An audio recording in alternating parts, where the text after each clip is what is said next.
Hey guys, it's Curtis from All the King's Projects. Hey guys, I took the 80 grit sandpaper to the old bullet, sanded it down, getting the clear coat off of it, the shininess off of it, trying to dull it out, make it more ratty rod. Remember I was telling you that I needed to gut the thing again after I had put the seat and the dash and all that back in. Well, anyway, only thing I got left on here is this door panel, which I'm gonna have to eventually take that off, and we'll figure out how to make the windows and stuff work. And wire it into a system and put in some switches and have a rat rod that has electric windows. Anyway, I ripped it out and been reworking the firewall. And I know some of y'all are probably saying, hey, do a one-piece firewall. Well, you know, I'm doing it my way and piecing it together, doing it the way that I want to do it. And anyway, it'll look all right. It'll look rat roddy. You know, you've seen the ones that build their floors out of license plates and that and other things. Anyway, so I did that. Anyway, you can see that I've got everything tore out. Anyway, over there sits a brake pedal that's hooked up to the brake booster master cylinder. I ended up having to move that over with putting that engine in there. I had to rework that out and move it over about maybe 2 to maybe 5 inches over, I think. Maybe 6 inches, I don't know. Anyway, because where it sits originally, the valve cover sits. Anyway, I moved that over and got that brake thing out of another Escort or rinse apart in Lubbock, Texas. Anyway, me and Ben went over there and worked one day, and it was hot. We ended up tearing that car apart to get to it, and I didn't think I was going to get it off. Eventually, it finally came off. Anyway, it's a big old thing, and I ended up having to cut it in half because, like I say, it's sitting where the other half of it should be sitting. Well, anyway, it's in there. Got that hooked up. Got brake lines hooked up. I've got to splice one brake line, put a union in it where it got cut. I guess somehow it ended up getting cut when I was shaving off the floor there. I guess it got too close. Anyway, those two lines that come back here go back to this S10 rear end, and I've got to get new cylinders for them, and then we're going to hook directly to it. And so I'll have rear brakes. Anyway, and I'll end up getting new hardware for those brake system and having all new brakes. Probably, I don't know, I might get new pads or not, I don't know. Wanted to convert it over to the disc brake system, but that was going to be a lot of work and everything. But I also wanted to do was get a S10 Blazer rear end. It had disc brakes already on it, but I wanted to have to pull that off that Blazer and then try to figure out, put this back in here, and this is all back in here. And that was a booger bear, trying to get that lined up and get it centered on the lift springs, and you know, because it's not designed for rear end for this car. But anyway, we made it work. Anyway, you can see that I've sanded it down and did a little more grinding on it to get it more look. And you know, people put in hood pins. Well, I put in hood bolts because my latch don't work anyway, and the hood don't work up. Oh, did put the new latch hood hinge in here and got it down a little bit. Got brackets for the fender, and so they're not too wobbly around. I gotta figure out some way of fixing that. The other one over there is real close to the firewall, to the fender well, because I didn't cut it as far out as this one did. But we'll end up putting a bolt in it or something and making it tight. Anyway, we got the front bumper on there anyway. Like I say, this side got wrecked, so all this is out of whack, and I'm just gonna go with it and part of the look. Then to cut this out, I didn't have to cut it as deep, but you know, I might put something in there to fill it in. I don't know, I might not. But anyway, that's on that part. and got all that together. I was going to do some more work on it, but there's a chance of rain, and didn't want to drag all the equipment back out from the shop out here to this. Like I say, if I had a shop that I could put the car in, it would be alright. Oh yeah, I'm going to finish doing the roll cage, my version of a roll cage. It's not going to be certified or anything like that, because it's not going to ever go down the track. It's going to be for looks, you know. Anyway, so that's the deal. And I don't know if I ever told you what the gear shift is actually made out of. It's made out of the support bars that go on the Chevy pickup front end that holds a radiator shell, I guess is what you call it. Anyway, I took the bars out of it, and you know, I've got to do some more welding on it, get it all real good and supportive and everything worked on it. But anyway, that's what it is. Told you I was going to get a keg for fuel tank. Been working on that. Sanded it down, getting all the... It had a bunch of residue stickers on it, and I sanded most of that off. And anyway, it's sitting over here. Been working on it, and going to get that put in for a fuel tank. Figure out where I'm going to put a thing for the fuel and lines and all that. Figure out what I'm going to do on that, and get somebody that can aluminum weld, because I don't have an aluminum welder, and I'd be too afraid to weld on anyway. But anyway, there's a guy on YouTube. His name is Bob. His channel is called Rat Rod Bob Builds, and he's been building rat rods. He built a rat rod dually. It's called 454 Recon. And he built another rat rod he called Charlotte, and he ended up selling that car at a show one day. But anyway, on that car, he was building on it.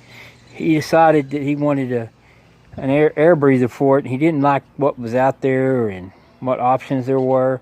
So he took 2 old exhaust tips and welded those together. Anyway, I had a tip that was a resonator tip that was originally on the Blues Coos when it had the 4-cylinder in it. And so I ended up cutting them in half. And I had the old Isuzu box, air box. I kept it. I don't know why I kept it. Should have sold it with the other engine. But I've got pieces of that motor laying around. And I ended up selling that block a long time ago and stuff. But anyway, I kept the old air box. And never did throw it away. But anyway, I cut it up. And cut out a bigger air cleaner that was on here. I didn't like the way it looked. I had a hubcap for the lid. It looked alright, but I just didn't like it. So I decided, well, I'm gonna build my own and see if I can come up with something. And you know, I didn't want to buy, and so I ended up taking the old air box and I cut it up, cut it all up. Anyway, it's what I came up with. That's the top part. It was way back in the back because it mounted different on the 4-cylinder. Re-drilled the hole, and now it's centered up.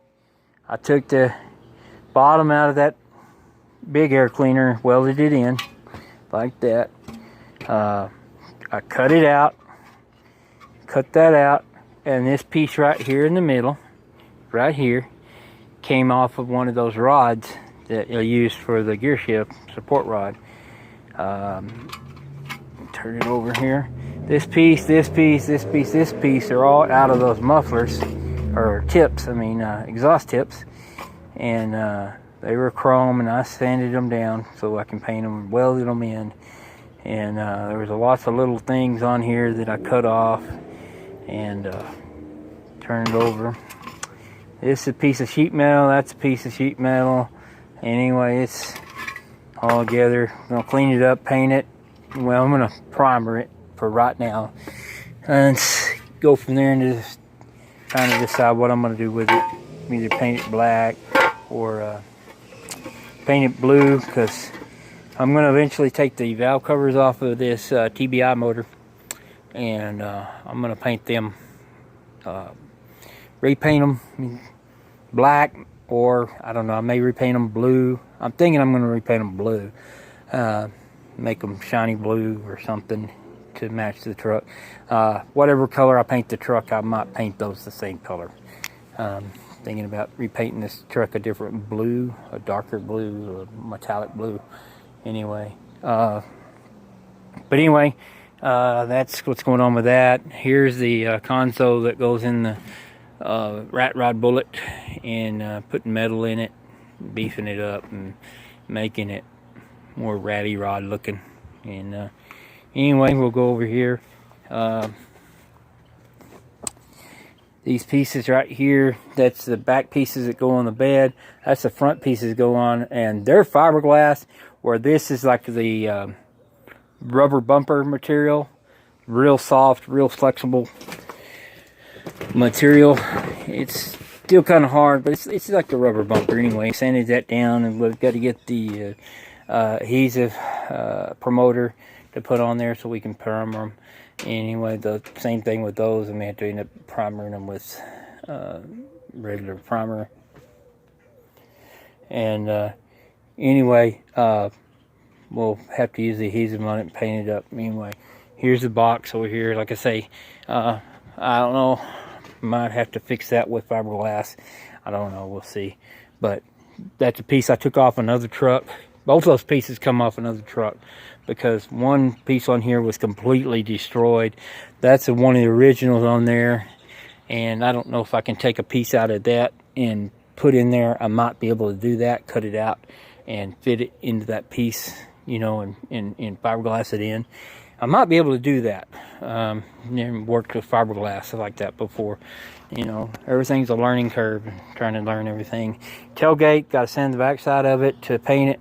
I'm going to get some of that plastic dip that you get, spray, and I'm going to spray this whole bed with that.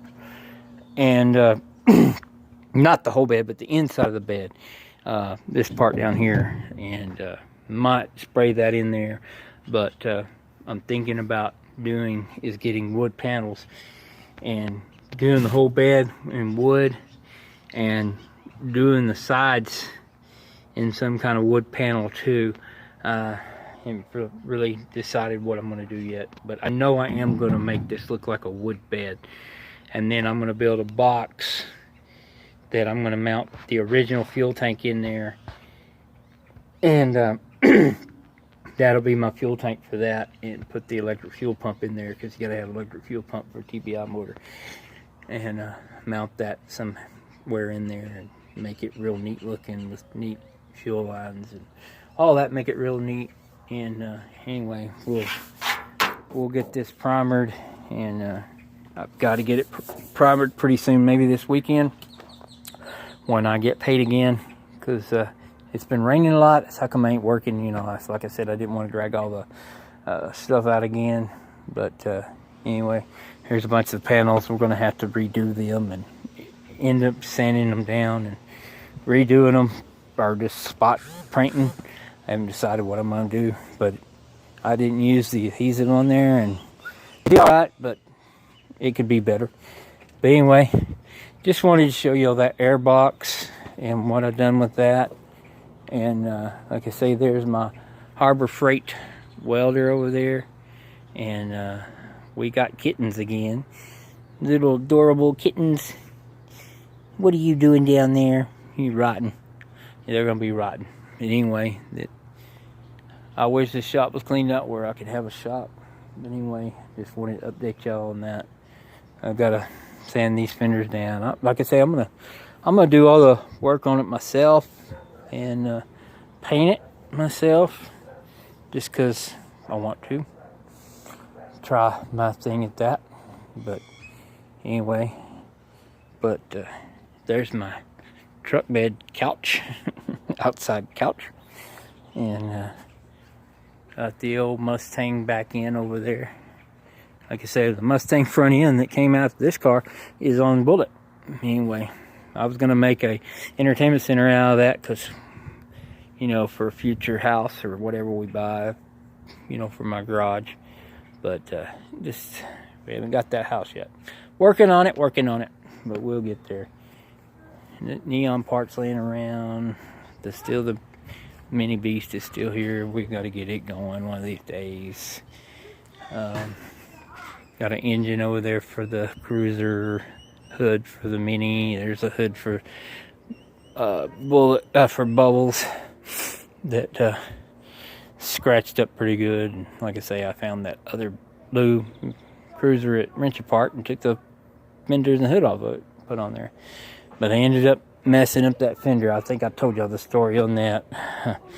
I ended up messing that fender up by putting the cover on, and I tightened up the strap too tight and bent it.